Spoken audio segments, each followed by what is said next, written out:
omuntu oba oyagala okugaziyamu ku bizinesi zaffe zino tutera okwewola mu banka ez'enjawulo mu ssaako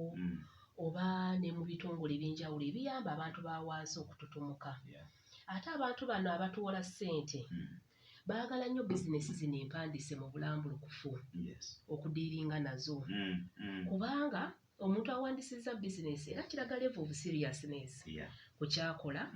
ate kituyambako nti tusuubira omuntu ono n'emyaka 5 mu maaso aliba akola ki akyaliwo so okuwandiisa kuno abantu baffe bano batuyamba okutuwola ku kasente okukuza bizinesi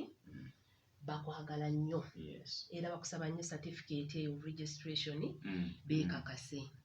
nti mu bitabo gy'oli bayita weekongereza ku ka promotion ke wayogedde kati nze ngaali mu radio nkirabye nnyo nti Joakim kankuweereko ekyokulabirako n'ekyabaloogi kyabagabira Joakim alina efaamu y'enkoko naye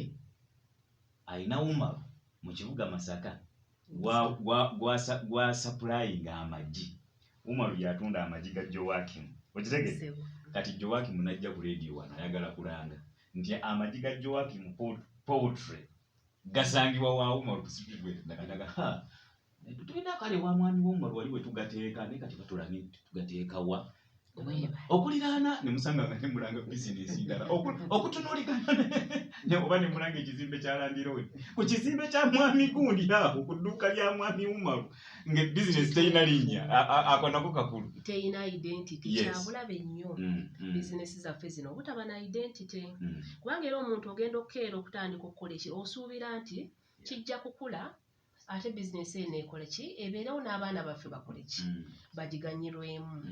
so twagala nnyo omuntu obeere ne identify eno ey'erinnya ate ne mu kusasula layisensi batubuuza nnyo amannya ga bizinesi so bizinesi n'emu eno egenda wawanvu yessebo